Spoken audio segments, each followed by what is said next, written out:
Bom dia a todos. Continuando aí o nosso assunto, né, de herbivoria nessa disciplina de ecologia de insetos, hoje eu vou falar para vocês um pouquinho sobre herbivoria e florivoria em plantas tropicais.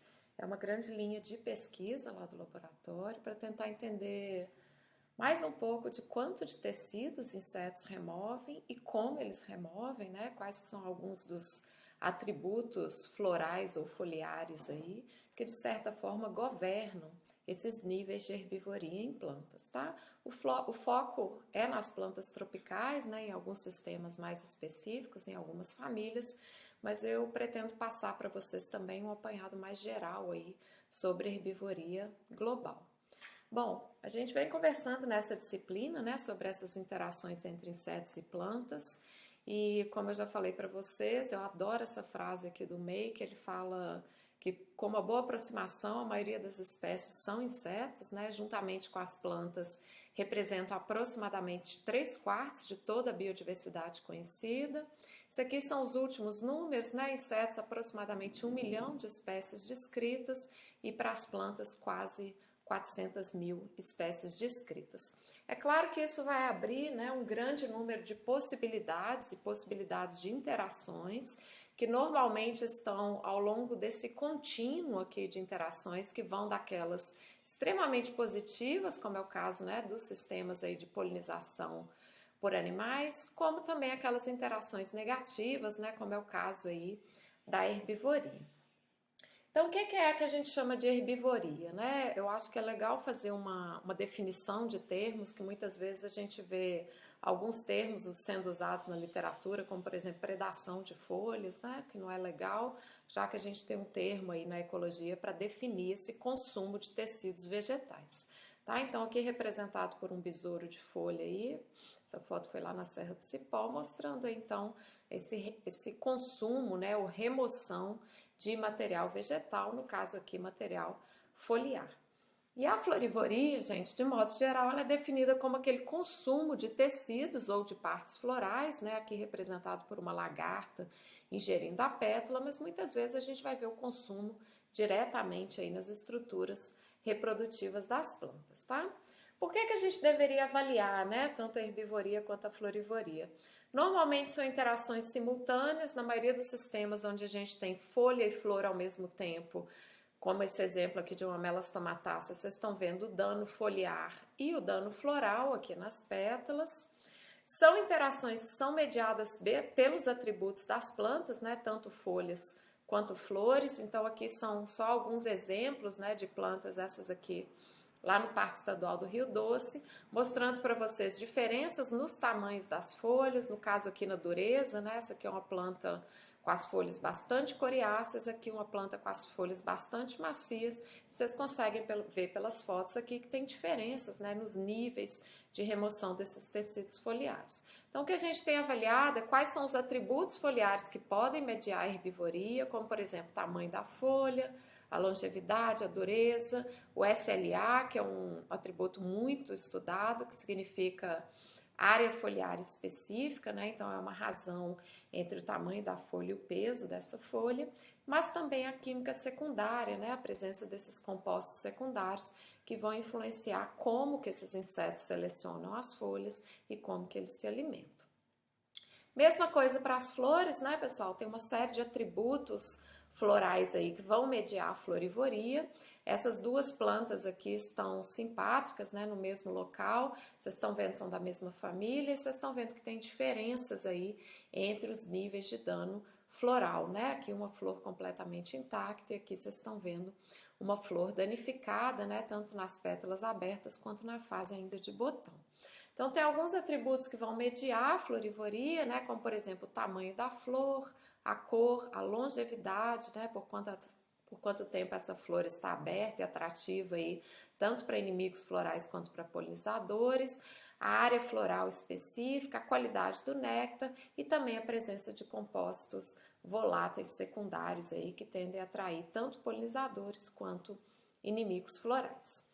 E um último aspecto que a gente deve avaliar é o papel dos inimigos naturais, tanto dos herbívoros quanto dos florívoros, né? Então a gente sabe que através daqueles fatores que a gente chama de top-down, aquela pressão que vem de cima para baixo, né? No caso aí predadores, parasitas, parasitoides, a gente sabe que eles têm a capacidade também de determinar o nível de herbivoria e de florivoria. Então se eu tenho um predador, por exemplo, que preda visitantes florais, né, e libera, por exemplo, a pressão sobre os florívoros, a gente vai ter então um maior nível de florivoria nas plantas.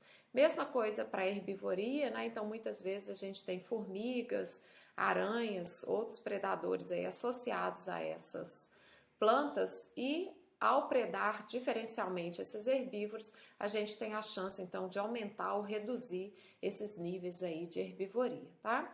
Então essa predação diferencial ou condicional, ela é bastante estudada aí e vai depender, né, claro, também desses atributos tanto das folhas quanto das flores aí para mediar essas interações. O que a gente sabe é que tanto a herbivoria quanto a florivoria, elas vão ter impactos diretos e indiretos no fitness ou na performance e na aptidão dessas plantas, tá?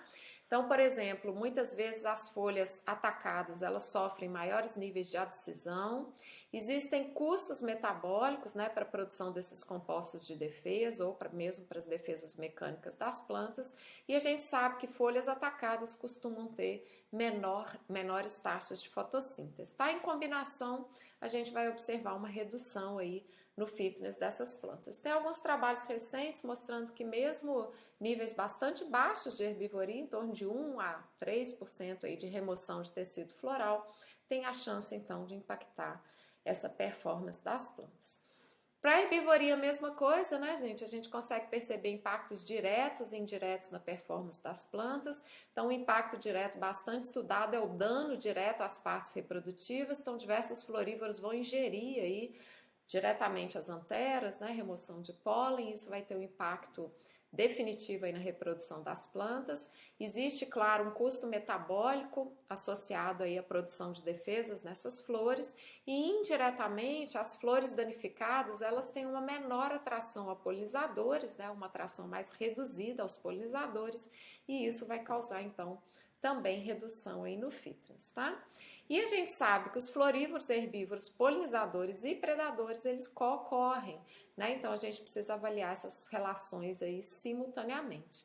Isso aqui é Velosa lá na Serra do Cipó, só para mostrar para vocês que a gente tem aqui florívoros, como o caso de alguns besouros, formigas, e essas plantas estão aí expostas, né, aos polinizadores, aos herbívoros e aos florívoros ao mesmo tempo, né? Então a gente precisa de separar um pouco, deixar de avaliar, né, essas interações como que em caixinhas aí, e começar a perceber esses impactos aí dessas interações simultâneas na performance dessas plantas.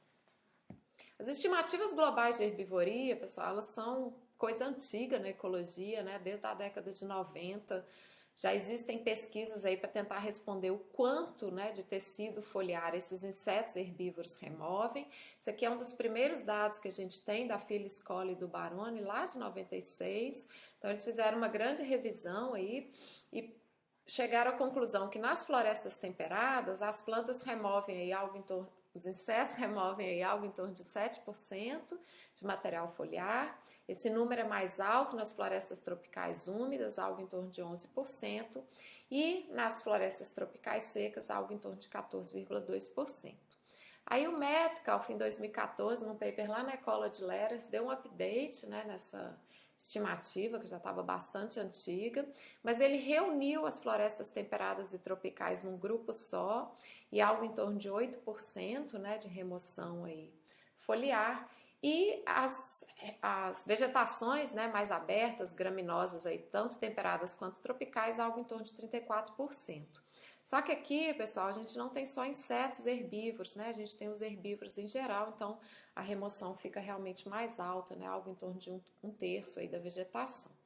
E aí o Turcotte, em 2014, também fez um outro levantamento. Vocês estão vendo que isso é um incômodo, né, para os ecólogos tentar descobrir o quanto de tecido que é removido por esses herbívoros, e globalmente eles chegaram à conclusão, né, de que algo em torno de 5,3% de tecido foliar é removido aí por insetos nas mais diversas vegetações. E aí eles deram uma olhada na filogenia, tá, gente, das plantas. Então aqui vocês estão vendo, né, os diversos grupos aí, as diversas ordens reunidas e a porcentagem de herbivoria indicada por cor aqui. Então o roxo seria menores níveis de herbivoria, entre 0 e 1%, e vermelho entre 20 e 100%, tá? Então, para todas as plantas, todas as ordens, dá algo em torno de 5,3%, mas pela coloração aqui, vocês estão vendo, né, que existem diferenças aí entre essas ordens, tá?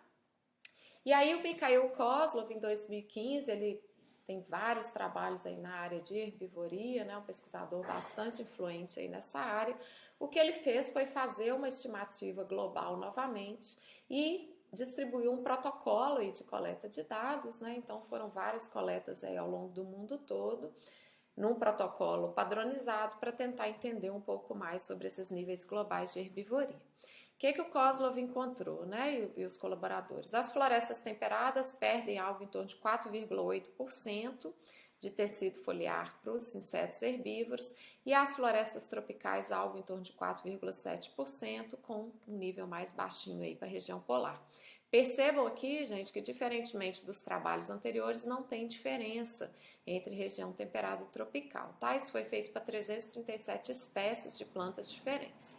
O que me chamou a atenção nesse trabalho é que na região tropical foram avaliadas apenas 33 espécies distribuídas em 13 famílias e o Kozlov gentilmente cedeu esses dados aí.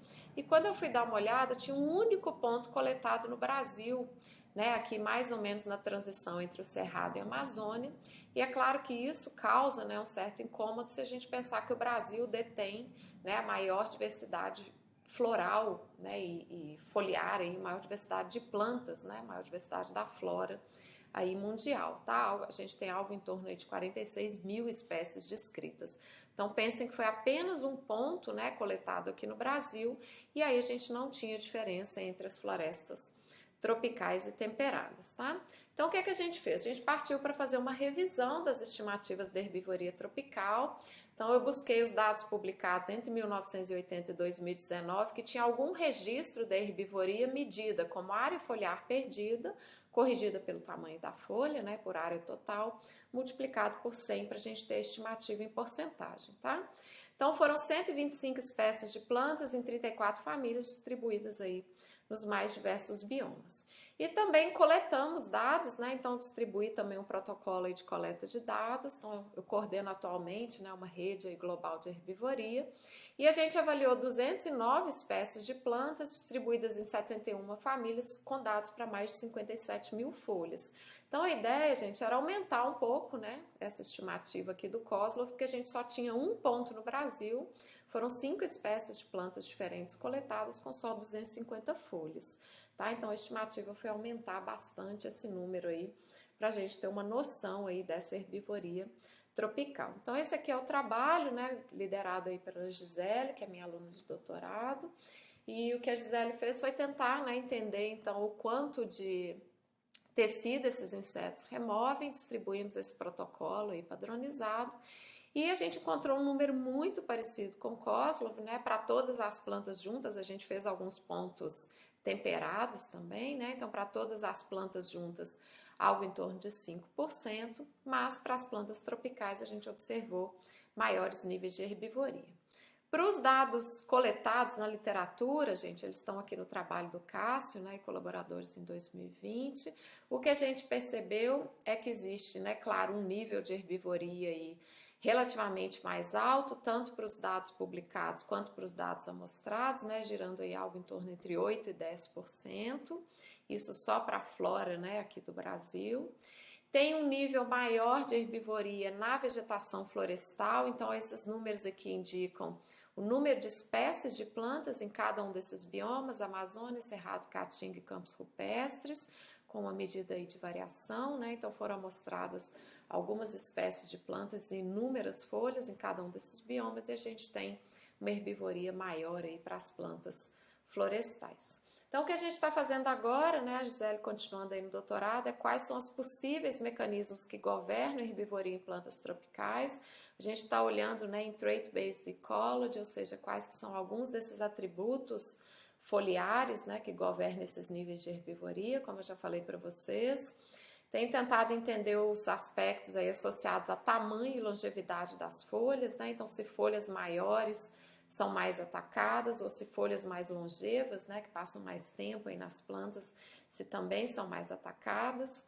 Uma coisa que tem chamado muito a minha atenção é o tamanho das folhas em florestas tropicais. Então, aqui 2 exemplos dentro de Melastomatácea, vocês estão vendo o tamanho, né, dessas folhas e como que muitas vezes elas acumulam níveis de herbivoria muito maiores que as plantas vizinhas. A gente já fez isso aqui é um trabalho que ainda está em preparação, a gente fez isso para 5 espécies florestais de folhas grandes, avaliamos então a herbivoria nessas plantas e nas plantas vizinhas com folhas menores.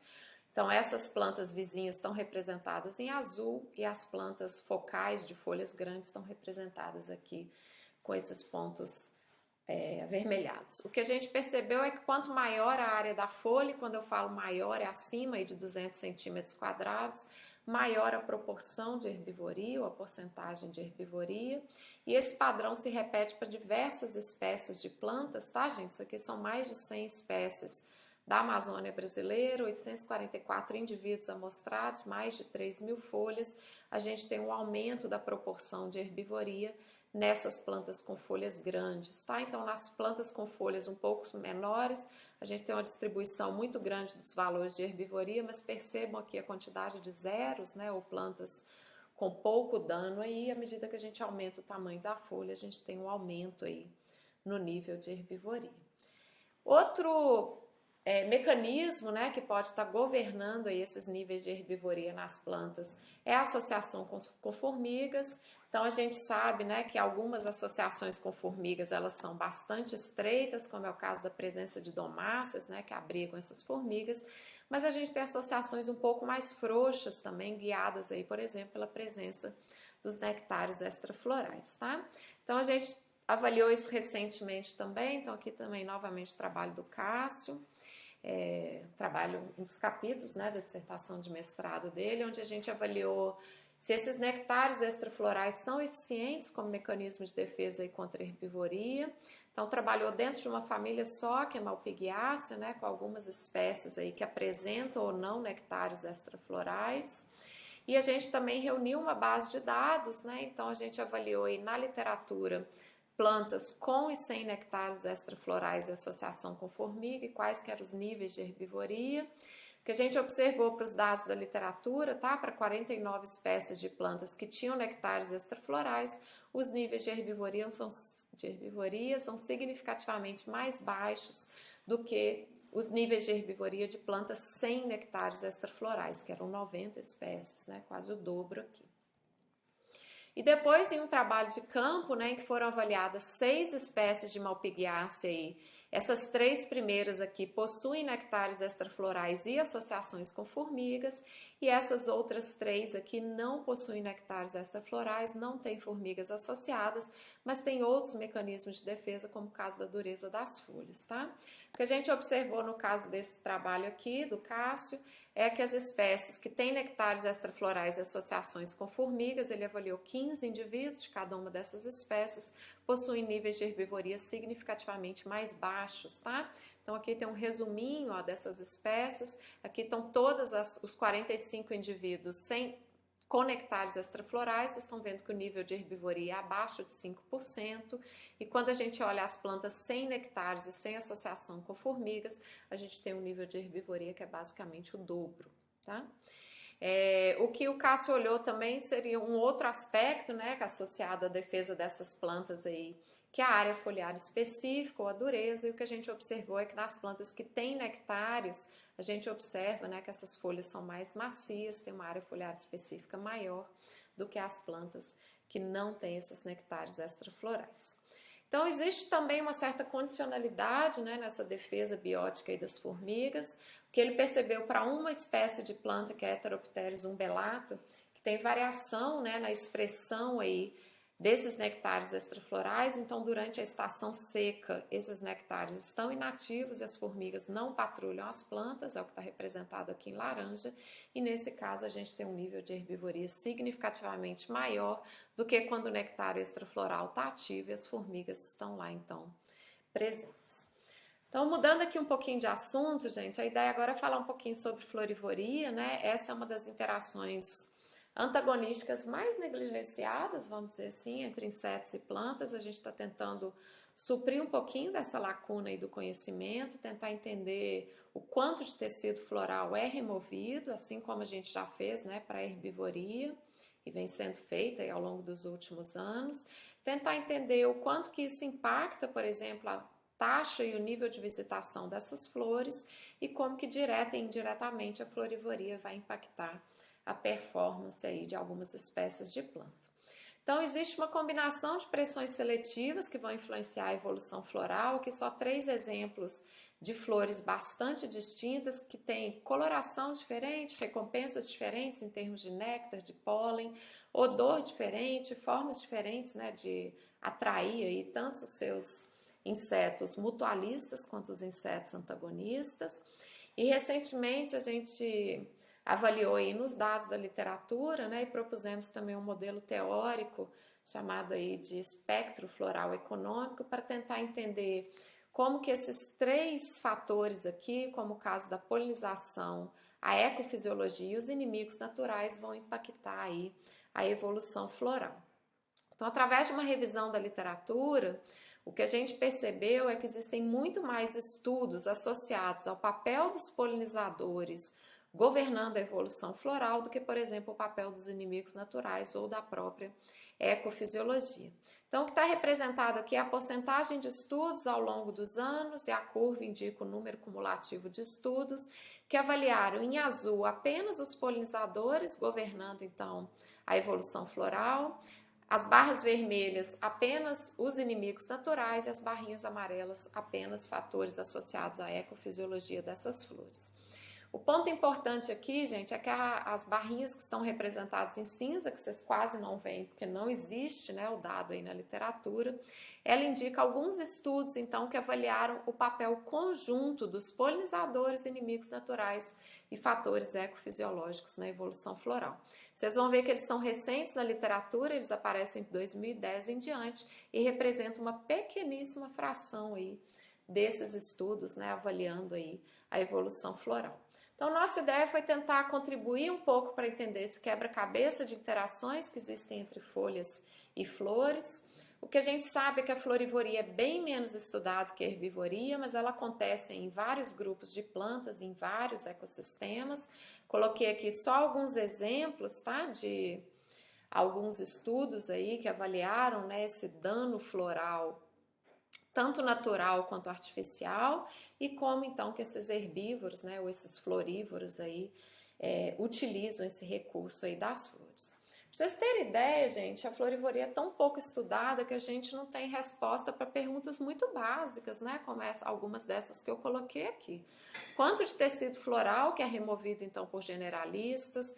Quanto de tecido floral é removido por especialistas, se tem uma relação entre herbivoria e florivoria nos indivíduos, né? Isso aí está dentro da teoria de defesa ótima de plantas, isso é uma teoria bem antiga aí, que prevê então que as partes mais preciosas, vamos dizer assim, para as plantas mais importantes deveriam ser mais bem defendidas. Então a gente deveria esperar, por exemplo, maiores níveis de defesa em flores do que em folhas do mesmo indivíduo, né? Considerando que as flores são um recurso aí bastante importante, mas aqui vocês conseguem ver, né, a presença aí do dano floral. Formigas muitas vezes são generalistas, né, elas costumam usar as flores aí como recursos, tá? E o mesmo vale aí para insetos herbívoros, né, como é o caso das lagartas, que muitas vezes também utilizam as flores.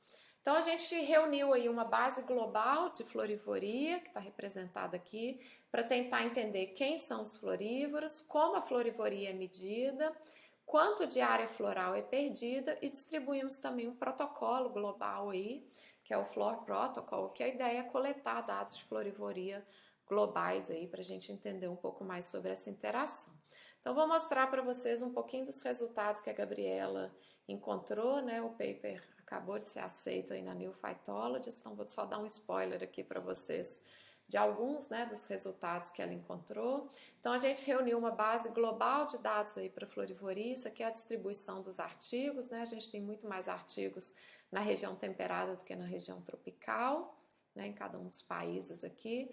Os florívoros são os mais diversos possíveis, tá, gente? Tanto vertebrados quanto invertebrados, mas nosso foco aí é maior nos insetos.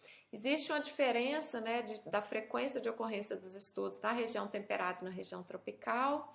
Então, a gente teve 112 estudos reunidos entre 76 e 2019 para 177 espécies de plantas, mas que geraram mais de 500 comparações independentes aí sobre a florivoria. Isso aqui é só a distribuição nas diversas famílias de planta, né? Então, na região tropical, um foco maior aí nas bromeliáceas e na região temperada, um foco maior aí nas asteráceas. A maioria dos florívoros são insetos, tá, gente? Que foi o foco aí da nossa revisão, mas tem na literatura também, né, dano floral aí por mamíferos, aves e moluscos, e dentro dos insetos a maioria das comparações que a gente tinha na base de dados, então eram para as lagartas, né, para a fase larval aí dos lepidópteros, seguido das abelhas, que são os principais pilhadores de néctar, e coleópteras aí como mastigadores. Então, um pouquinho do que a Gabriela encontrou, né? As plantas nos trópicos têm níveis maiores, significativamente maiores do que os níveis de florivoria nas plantas temperadas, tá? Então, a gente tinha maiores registros aí de florivoria na região tropical e maiores níveis aí de florivoria na região tropical.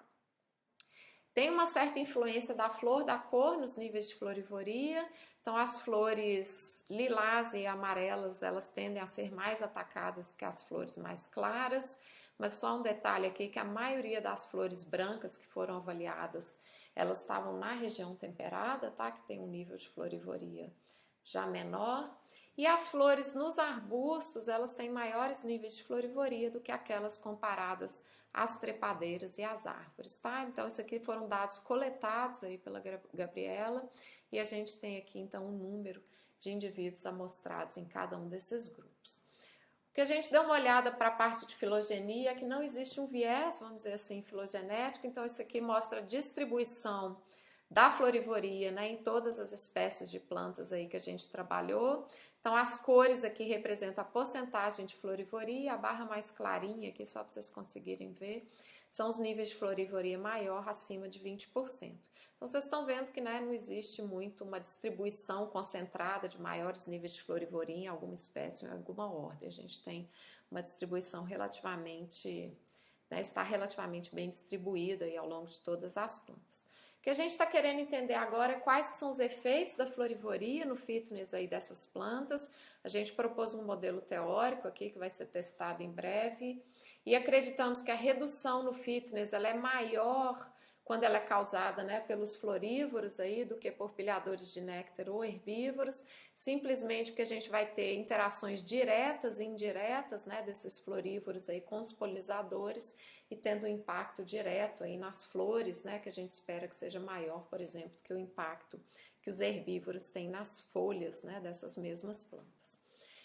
Recentemente também, né, nos capítulos aí da dissertação de mestrado, isso aqui está em vias aí de publicação, a Gabi deu uma olhada em como que as florivoria e herbivoria elas estão relacionadas ou não, né, em plantas filogeneticamente próximas.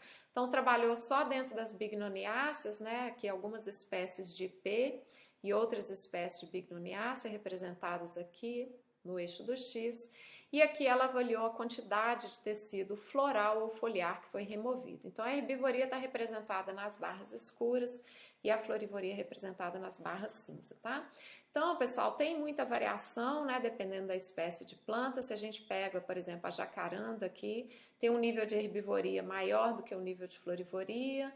Quando a gente olha uma das espécies de IP aqui, ó, vocês estão vendo que tem um nível de florivoria maior do que o nível de herbivoria, mas um ponto importante aqui é que para a maioria das espécies, ó, o nível de herbivoria e mesmo de florivoria está acima daqueles 4,5% global, né, que seria a sugestão aí dos últimos artigos que foram publicados aí globalmente. Então, o que a gente está tentando entender agora, no outro artigo também, é se existem, né, redes de interações aí que são separadas no tempo. Os IPs são, né, eu acho que um modelo perfeito aí para trabalhar com essa parte de redes, porque a deciduidade das folhas e das flores garante essa separação temporal, né? Então é um grupo aí que quando tem folhas não tem flores e vice-versa, e a gente está tentando entender se isso é suficiente para separar as comunidades de herbívoros e florívoros. Então aqui usando ferramentas de rede, só para vocês verem para duas espécies de IP, né, para o rosa e para o amarelo. Aqui estão os 15 indivíduos que a Gabriela mostrou e aqui estão então todas as espécies de insetos e artrópodes, né, algumas aranhas também, que ela encontrou em cada uma dessas espécies. Então a gente tem alguns indivíduos, né, com maior número de interações, algumas espécies mais generalistas, principalmente formigas aí, né, que vão estar em todas as plantas. E quando ela deu uma olhada aí nas redes de herbívoros e florívoros, a gente tem algumas métricas aí bastante distintas, né, métricas de rede bastante distintas para cada uma aí dessas comunidades, mas o que a gente percebeu é que as formigas, tá, elas são importantíssimas aí para estruturar tanto as redes de florívoros quanto as redes de herbívoros. Então, acho que os próximos dados aí para a gente entender herbivoria e florivoria, né? Como eu falei, a gente está dando pequenas contribuições aí para tentar entender esse quebra-cabeça, mas eu acho que ainda é preciso gerar uma base de dados global aí bastante confiável para herbivoria e florivoria, principalmente em como que a gente mede, né, os níveis de herbivoria e florivoria. Tem que superar algumas das dificuldades técnicas, tá, de trabalhar com as flores, né? Realmente elas oxidam muito facilmente, né? Então é difícil às vezes de estimar a área floral removida. A gente precisa de combinar as pressões do tipo bottom-up, top-down, então tentar entender como que os atributos das plantas e como que inimigos naturais influenciam os níveis de herbivoria e de florivoria. Examinar com bastante cautela a identidade aí desses insetos, dessas guildas, né? E tentar entender aí se existe uma certa separação entre herbívoros e florívoros, se as formigas, por exemplo, passeiam aí nesses dois mundos, né? O que é que acontece quando a gente remove as formigas, por exemplo, e avaliar então a importância dos atributos foliares e florais para entender, né, um pouquinho mais sobre herbivoria e florivoria, tá bom? Então eu espero que tenha ficado um pouco mais claro, né, como é que a gente consegue trabalhar um pouco aí com herbivoria e florivoria, a importância aí dessas interações, tá bom? Obrigada.